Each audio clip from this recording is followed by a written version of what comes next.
네, 안녕하십니까. 썸 케빈입니다. 이번에 애기평 체험 공부 떴죠? 이번에 애기평 자소서가 문항이 길고 그리고 집요하게 작성해야 되는 부분이 있기 때문에 어떻게 작성하면 좋을지 하나하나 같이 보도록 하겠습니다. 자, 보시죠. 자, 먼저 경험 경력 기술서부터 작성하라고 제시했습니다. 첫 번째, 입사제안서에 기재한 직무 관련 경력 및 경험 중에서 구체적으로 어떤 경험들이 응시 직무에서 어떤 업무를 수행하는 데 도움이 될 것으로 생각하는지 기술해 주십시오라고 얘기했습니다. 이거는 직무랑 밀접한 과거의 경험을 얘기해 달라고 한 겁니다. 직무랑 밀접한 과거의 경험이 없으면은 다른 경쟁자들에 비해서 밀려날 가능성이 높습니다. 이번에 애기평 인사 담당자가 해당 문항을 제시하면서 경험이 없으면은 조금 어려울 수도 있다는 것을 지금 간접적으로 얘기를 하고 있는 겁니다. 이 문항이. 그래서 지원자님께서 과거에 내가 애기평에 해당 직무에 지원할 그 경험과 조금이라도 아주 조금이라도 경험이 있으면은 그거를 최대하게 자세하게 작성하시는 것을 추천드립니다. 그리고 내가 경험했던 상이 A고 앞으로 내가 애기평 안에서 수행할 그 직무가 B라고 하면은 이 A의 어떤 부분이 B의 어떤 부분과 매칭이 된다라고 1대1로 매칭되는 모습을 보여주시면은 애기평 인사 담당자가 이걸 봤을 때 이해하기가 매우 수월할 것으로 보입니다. 그러니까 해당 부분 참고하셔서 작성해 주시면 되고요. 두 번째, 해당 경험을 통해 응시 직무 관련한 어떤 전문 지식 또는 업무 능력을 어느 정도 수준으로 습득하게 되었는지, 그리고 해당 전문 지식 또는 업무 능력으로 입사 후에 어떤 기여나 성과를 도출할 수 있을 것인지 기술해 달라고 했습니다. 현재 이 문항은 첫 번째 문항과 연결되는 문항인데 앞으로 어떻게 수행할 것인지에 대해서 좀 더 명확하게 알려달라는 겁니다. 첫 번째 문항보다 조금 더 세밀화된 그런 문항인데, 다만 이번 문항은 두 번째부터 세 번째 줄 있죠. 해당 전문 지식 또는 업무 능력으로 입사 후에 어떻게 기여할 거고 어떻게 성과를 낼 거냐, 이거에 지금 포커싱된 문항입니다. 직무 수행 계획에 대한 느낌이 녹아져 있죠. 해당 문항에. 첫 번째 문항은 A와 B가 단순 1대1 매칭이었다면 두 번째 문항은 내가 현재 경험했던 이 A, 근데 이 A도 조금 더 자세하게 작성해 주십시오. 왜냐면은 문항 자체에서 전문 지식이라고 표현을 했고 업무 능력이라고 기재를 했습니다. 그래서 A 부분도 조금 더 자세하게 1번보다 조금 더 자세하게 작성해 주시고요. 그 다음에 이 A에서 B로 넘어갈 때 단순 1대1이 아니라 1대1로 넘어간 거 플러스 이게 앞으로 애기평에서 어떻게 도움이 된다, 이렇게 연결해 주시면 됩니다. 다시 말씀드리겠습니다. A에서 1대1로 B로 매칭된 게 이게 앞으로 애기평에 어떻게 도움이 된다, 이것까지 연결해 주시는 게 두 번째 문항입니다. 그 부분 참고해서 작성해 주시면 됩니다. 자, 이제 자기소개서 문항 가겠습니다. 첫 번째, 조직 이해 부분인 거죠. 애기평에 입사 지원을 하게 된 동기, 그리고 입사 후에 애기평에 어떤 기여를 할 거고 어떻게 일을 할 것인지, 이거에 대해서 알려달라고 했습니다. 800자 이내니까 여유가 있습니다. 첫 번째 문항은 애기평이 안 되면 안 되는 이유 말씀을 해주셔야 되고요. 이거를 첫 번째 문단에 적으시면 되고, 두 번째 문단은 내가 과거에 썼던 경험 플러스 이 경험이 애기평에 어떻게 기여한다. 아까 말씀드렸던 경험 경력 기술서에서 첫 번째 문항 있죠. 그 문항에 대한 내용을 여기에 두 번째 문단을 작성해 주시면 됩니다. 자, 그다음 두 번째 문항 보겠습니다. 직무 이해 부분인 거죠. 지원 분야에서 어떤 업무들을 수행하는지와 해당 업무들을 통해 우리 평가원의 어떤 성과나 목표에 기여할 수 있는지에 대한 포부를 기술해 달라고 했습니다. 현재 이번 문항은 우리 기관에 대한 조사를 했니? 그리고 너 그렇게 조사했으면 네가 갖고 있는 능력으로 우리 기관에서 어떻게 일해서 어떻게 결과 낼 거야? 직무 수행 계획인 거죠. 그러니까 이번 문항은 기관에 대한 정보, 즉 기관에 대한 조사했는지 플러스 직무 수행 계획에 대해서 알려달라고 했는데, 그 가운데 어떻게 기여할 건지를 작성해 달라고 따로 그냥 명확하게 표현을 했습니다. 제가 이번에 이렇게 쭉 보면서 이번에 애기평 인사 담당자 칼을 갈았다라고 느껴지는 문항이 많습니다. 뒤에 앞으로 세 개 더 남았는데 세 개 문항도 다 거의 비슷하거든요. 아주 집요하게 물어봅니다. 이번에 애기평 인사 담당자께서. 그렇다고 여러분 포기하시면 안 되겠죠? 애기평 인사 담당자가 원하는 방향을 캐치를 하셔서 그거대로 작성해 주시되, 내가 과거에 썼던 경험들의 경험 분해, 즉 내가 과거에 어떤 경험을 해왔다, 이것만 계속 분해하시면 됩니다. 분해를 하는 가장 좋은 방법은 여러분들 학교 다니실 때 성적 증명서 있죠. 성적 증명서를 보시면은 학부만 졸업하신 분들은 1학년 1학기 때부터 4학년 2학기 때까지 내가 어떤 수업을 들었는지 다 나오고 어떤 학점을 받았는지가 나옵니다. 여러분들 경험 분해하실 때 친구랑 같이 가지 마시고 카페에 혼자 가셔서 내가 1학년 1학기 때 이 수업 들었을 때 내가 경험했던 건 뭐지? 이때 어떤 프로젝트를 했었지? 이런 과정을 진득하게 해주셔야 돼요. 카페에 혼자 앉아서 친구랑 같이 가지 말고 혼자서 카페에서 내가 이 수업 들으면서 어떤 프로젝트를 했었더라?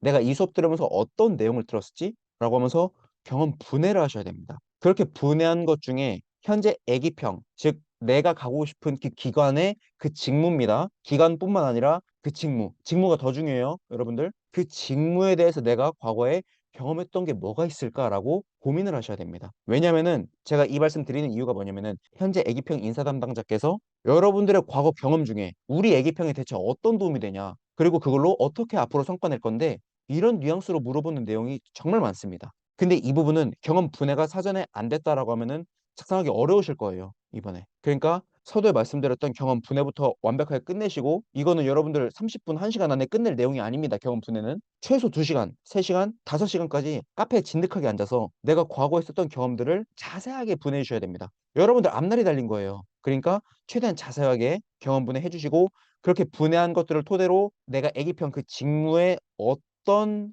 경험들이 매칭될지 이 작업을 해주셔야 됩니다. 3번 혁신 주도 부분입니다. 조직 및 단체 생활 과정에서 새로운 기술이나 방법을 적용하여 업무의 생산성이나 효과성을 증진하였던 최근의 가장 대표적인 사례, 이거에 대해서 말해달라고 했습니다. 새로운 기술이나 방법을 적용했다라고 하는데, 이거보다 그 앞에 있죠. 뭐가 있냐면은 조직이나 단체 생활입니다. 즉, 이 사람이 현재 의사소통 능력이 기본적으로 되냐 안 되냐, 이 사람이 똑똑해서 본인이 하고 싶은 거대로만 하고 다른 사람을 듣지 않고, 이런 사람을 애초에 걸러버리고 싶은 거예요. 애기평은. 애기평에 똑똑한 사람이 얼마나 많은데. 근데 그렇게 똑똑한 사람들이 모였을 때 나의 의견만 주장하면서 다른 사람의 의견을 듣지 않는지, 아니면은 들으면서 혁신적으로 업무를 수행했는지, 그거를 물어보는 겁니다. 3번에. 새로운 기술이니까 통계 프로그램이나 아니면은 머신러닝이나 딥러닝 이런 AI 관련된 거나, 아니면은 엑셀을 하는데 특정 함수를 썼거나, 근데 엑셀은 조금 지났죠, 이제는. 그래서 서두에 말씀드렸던 통계 프로그램이나 AI를 활용해서 진행했다라고 하면은 가장 좋고요. 그러한 경험이 없다라고 하면은 창의적인 방법을 말씀하시면서 그것에 대한 결과를 말씀하셔야 되는데, 비포에는 이랬는데 애프터는 이랬다.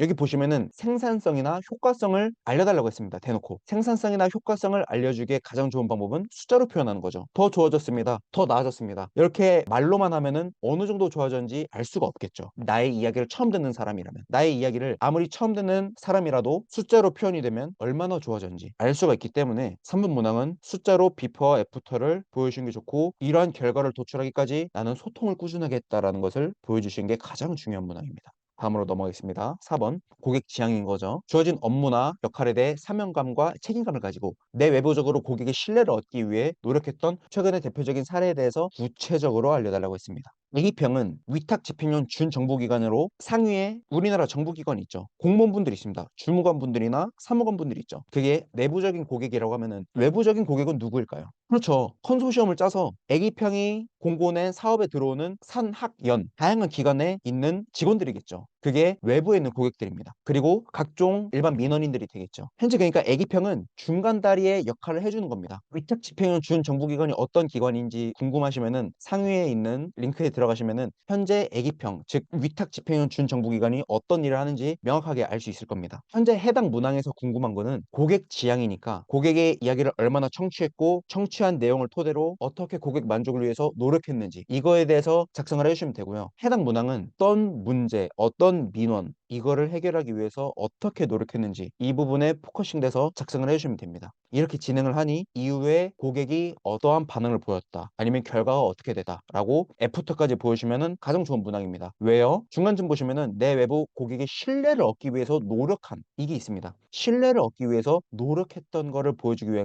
우리의 궁극적인 목표는 신뢰인 거죠. 그러니까 내가 업무 처리를 하고 이후에 고객이 어떻게 반응했다라고 말씀해 주시면 가장 좋은 문항입니다. 5번째, 공직윤리. 공공기관 종사자로서 책임감이나 공공서비스 제공자의 마인드를 갖고 있음을 대표적으로 보여주시는 사례에 대해서 알려달라고 했습니다. 공공서비스니까 한 사람의 이익을 위해서가 아닌 대한민국, 아니면 애기평, 아니면 애기평과 함께하고 있는 다양한 기관들, 해당 기관들이 모두 다 잘 먹고 잘 살기 위해서 내가 어떤 업무를 했다라고 말씀을 해주셔야 되고요. 애기평과 같이 위탁 집행은 준 정부기관이 다루고 있는 사업 비용이 단순 1억, 2억에서 끝나지 않습니다. 더군다나 에너지와 관련된 R&D 사업을 총괄하고 있기 때문에 그 금액이 엄청나거든요. 근데 그러한 금액 앞에서 내가 마음 중심을 지키고 사업을 잘 운영하고 이거에 대한 결과를 온전하게 낼 수 있는 정직한 사람을 원하고 있는 겁니다. 애기평은. 그래서 이런 문항을 지금 제시한 겁니다. 그렇기 때문에 여러분들은 원리, 원칙, 공정, 책임감 이렇게 세 개의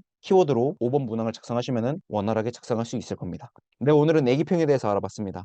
요즘에 에너지 분야가 많이 뜨고 있죠. 그 에너지 분야에 있어서 다양한 연구 과제가 나오는데 그러한 과제를 총괄하는 곳이 바로 한국에너지기술평가원입니다. 예기평에 입사하시면은 우리나라 에너지 연구에 대한 다양한 사업들을 만나볼 수도 있고 직접 관리할 수 있는 그런 기회도 있으니까 이번 예기평 채용 때 모두 지원해 보시면 좋을 것 같습니다. 예기평 이외에도 여러분들이 자소서 부분으로 알고 싶은 기관이 있다면 하단에 댓글로 남겨주시면 영상으로 찾아뵙도록 하겠습니다. 구독과 좋아요는 이 채널을 운영하는 데 큰 힘이 됩니다. 감사합니다.